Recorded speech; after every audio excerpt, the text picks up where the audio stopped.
Hey guys, Thunder E here, and today we have the Oppo Reno 7 Pro 5G.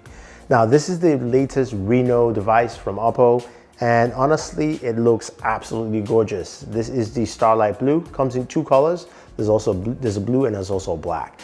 Now this device comes with a new camera sensor. It's a 50 megapixel camera with the main lens. We do have an 8 megapixel ultra wide and a 2 megapixel macro. Now, Oppo has done some really nice stuff just with the design aesthetic and builds of this device. As you can see, color-wise, this little thing looks absolutely amazing. It's just a really nice device to look at. It stands on its own quite easily, which is nice. So I like that aspect about it. Plus, you do have your volume rockers on the left side, power button on the right. And this also comes with a 6.5-inch display. Now this display is a 90 hertz display, which is nice. I like the higher refresh rate. Comes with a 32 megapixel sensor, of course, in front for the front-facing camera. So let's talk about the cameras for a second. The 32 megapixel camera, not a big fan of it. You'll see why in a second, but they do have improved low light capabilities for the rear camera with the AI photography and also some really nice portrait photos. So let's take a look.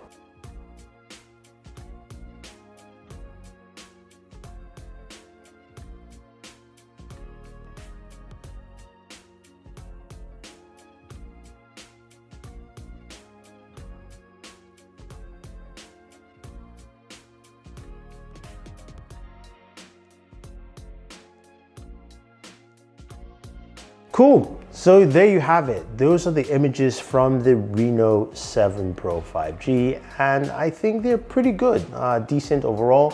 I will let you know that the camera doesn't do video for the front-facing camera in 4K, it's at 1080p, and you do have 4K for the rear. I just wanted to focus on images because they've really done a good job improving some of the portrait photos that you see with this device.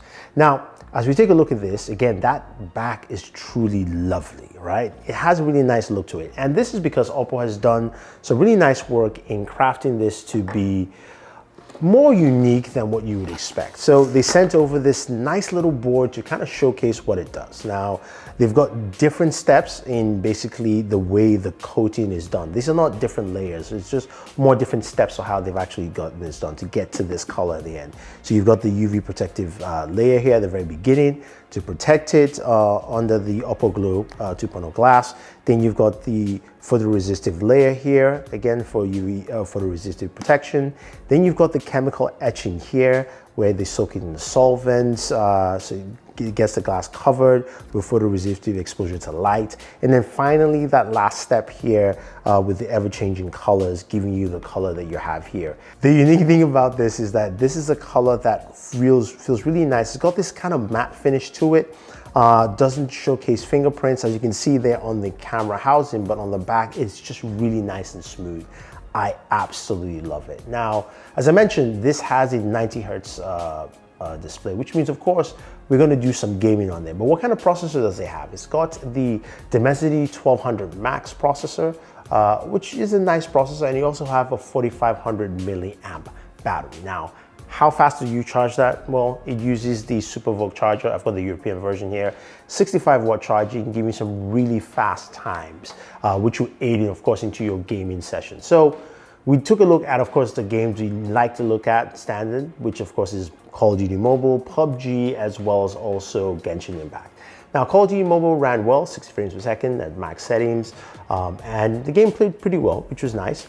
PUBG Mobile, on the other hand, can only run at Smooth Extreme, and we're able to get it close to the 60 frames per second mark, although it did dip down to 57 sometimes, where normally you would see standard either 60 or 59 frames per second.